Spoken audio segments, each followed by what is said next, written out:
Okay students, तो हम लोगों ने पिछले 7 वीडियो में देखा था कि एक एग्जांपल जिसमें आपको इक्विवेलेंस रिलेशन प्रूव करना था। आगे हम लोग कुछ और क्वेश्चन की ओर बढ़ेंगे वीडियो नंबर 8 में।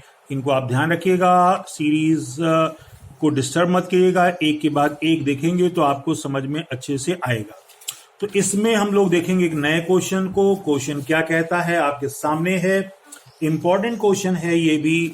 तो क्वेश्चन ये है कि so that the relation are defined by a comma b relation c comma d implies that a plus d is equals to b plus c on the set of n cross n। अगर आप देखिए दो natural numbers का Cartesian product किया गया है, और जब दो नेचुरल नंबर्स के सेट का कार्टेशियन प्रोडक्ट करते हैं तो हमें उनके एलिमेंट्स जो हैं वो ऑर्डर्ड पेयर के फॉर्म में मिलते हैं।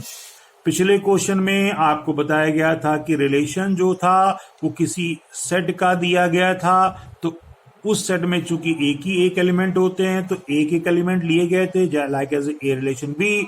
यहाँ पर n क्रॉस n में चूंकि ये कोऑर्डिनेट या ऑर्डर्ड पेयर के फॉर्म में आएगा, इसलिए ऑर्डर्ड पेयर के फॉर्म में एलिमेंट लिए गए हैं इस रिलेशन में। तो आपके सामने रिलेशन है वो ऐसा है, जरा फिर देखते हैं। A relation A comma B relation C comma D कैसा है। तो ये जो पहला एलिमेंट है और इधर लास्ट वाला, इन दोनों का सम मींस ए प्लस डी इक्वल है इन बीच वाले के सम के, मतलब बी प्लस सी के सम के। ऐसा रिलेशन ये दिया गया है, करेक्ट। और क्या प्रूव करना है, is an equivalence relation means equivalence prove करना है। तो जैसा कि पहले बताया गया, इक्विवेलेंस के लिए क्या होता है, we know that for equivalence relation it is necessary to be reflexive, symmetric and transitive. जब तक ये तीनों रिलेशन को फॉलो नहीं करेगा वो इक्विवेलेंस नहीं कहलाएगा। तो हमें प्रूव करना है कि भाई ये जो रिलेशन है वो तीनों रिलेशन को फॉलो करता है, अर्थात इक्विवेलेंस रिलेशन है। तो यहां पर फिर आप देखेंगे रिलेशन आपके सामने है, इस चीज को मैं फिर लिखूंगा। तो रिफ्लेक्सिव के लिए क्या करते हैं, आपको पता है कई बार कि रिफ्लेक्सिव के लिए हम एक नंबर को लेते हैं और उसी नंबर से रिलेशन को हम ट्रू प्रूफ अगर कर ले जाते हैं तो रिफ्लेक्सिव कहलाता है। तो यहां पर एक नंबर जो n क्रॉस n का एक नंबर होगा वो एक ऑर्डर्ड पेयर के फॉर्म में, like as A comma B, एक नंबर ले लिया हमने। अब इस नंबर का रिलेशन इसी नंबर के साथ देखा आपने, हम निकाल रहे हैं। तो कैसा था वो रिलेशन, मैं फिर से बता दूं, ऊपर देख रहे हैं पहले वाले का सम और आखिरी वाले के साथ, ए का डी के साथ, ठीक है ना। इक्वल प्रूव करना था किसके, बी और सी बीच वाले के सम के। तो यहां पर भी अगर देखो इधर ए है और इधर आखिरी वाला बी है, तो ए बी का मतलब ए प्लस बी इक्वल टू बीच वाला बी प्लस ए, बी प्लस ए। आप जानते हैं ए प्लस बी और बी प्लस ए दोनों एक ही चीज हैं, मतलब ये तो हमेशा इक्वल हो जाएंगे, हर नेचुरल नंबर के लिए इक्वल होंगे। और ये ट्रू हो जाता है का मतलब ये आपका रिफ्लेक्सिव प्रूव हो जाता है, करेक्ट। तो उसी तरीके से सिमेट्री को प्रूव करने के लिए हम लोग दो ऑर्डर्ड पेयर लेते हैं, क्योंकि सेट हमारा n क्रॉस n है, वो ordered pair A comma B C comma D है। अब आपको पता है सिमेट्रिक के लिए क्या रिलेशन होती है, तो होगा क्या, A comma B relation C comma D implies that, इसका रिवर्स का मतलब ये पहले C comma D relation A comma B. अगर ये सही है, ये ट्रू है, तो ये भी ट्रू प्रूव कर दो, तो ये सिमेट्रिक हो जाएगा। तो भाई पहले हम लोग चलते हैं ना इस पहले वाले में।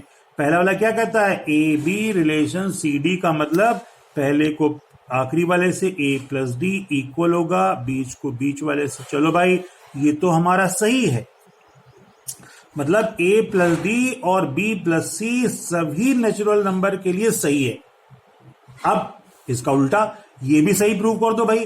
तो अब इसके लिए क्या करते हैं, दूसरा लेते हैं, C comma D relation A comma B का मतलब ये इधर वाले से, तो C plus B equals to इधर डी प्लस ए। अब अगर ये सही है तो क्या ये सही है, अरे भैया देखो बिल्कुल सही है। यहां था क्या, a प्लस डी कहो चाहे d प्लस ए, d प्लस ए इधर है, d प्लस ए इधर आ गया। इधर देखो क्या था, b प्लस सी था, इधर क्या c प्लस बी था, तो ये चीज इधर आ गई, इधर आ गई। तो जब ये इक्वल हो गया तो ये भी तो इक्वल होगा, बिल्कुल इक्वल होगा, मतलब ये भी सही हुआ। तो ये ट्रू होने पर ये ट्रू हो गया, का मतलब ये सिमेट्रिक प्रूफ हो गया, करेक्ट। अब जब सिमेट्रिक प्रूफ हो जाता है तो आगे चलते हैं इक्विवेलेंस रिलेशन के लिए, ट्रांसिटिव प्रूफ करने के लिए। तो ट्रांसिटिव में आप जानते हैं हम 3 एलिमेंट लेते हैं, कौन कौन से लिया यहां पर, a comma B, c comma D और e कॉमा f, और ये तीनों ordered pair belongs to n cross n।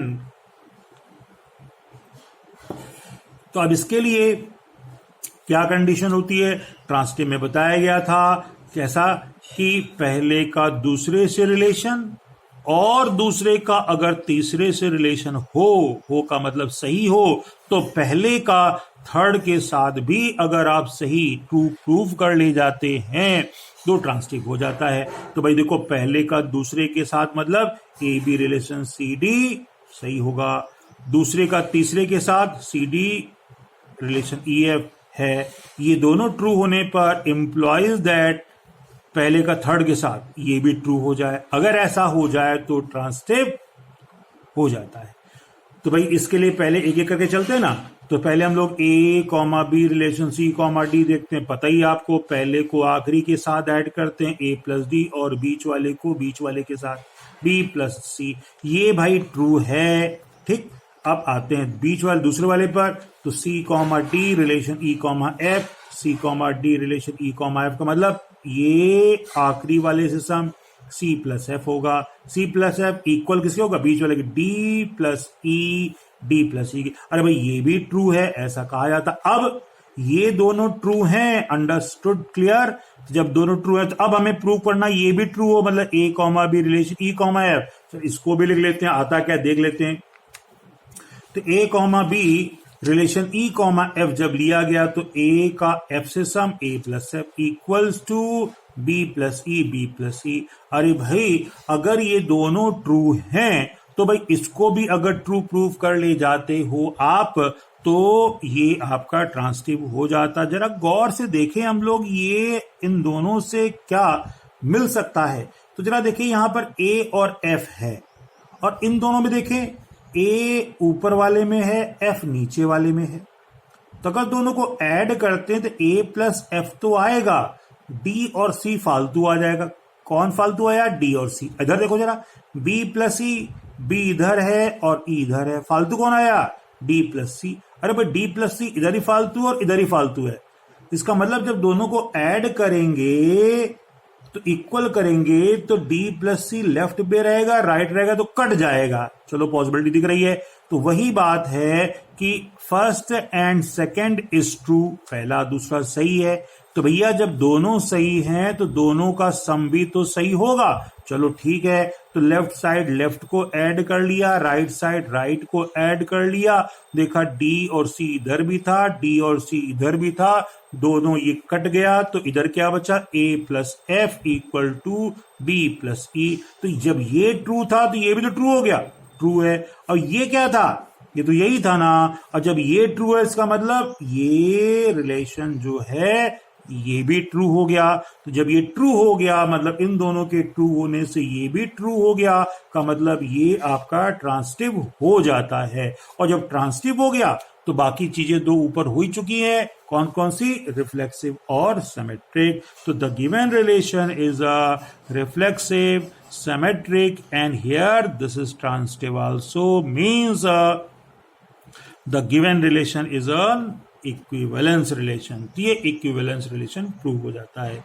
Equivalence relation का एक क्वेश्चन बोर्ड में आने के चांसेस काफी होते हैं, इसलिए इनको आप अच्छे से करेंगे। तो चलिए एक और क्वेश्चन की ओर चलते हैं आगे हम लोग नेक्स्ट वीडियो में, वीडियो नंबर 9 में। तो वो देखिए क्या कहता है।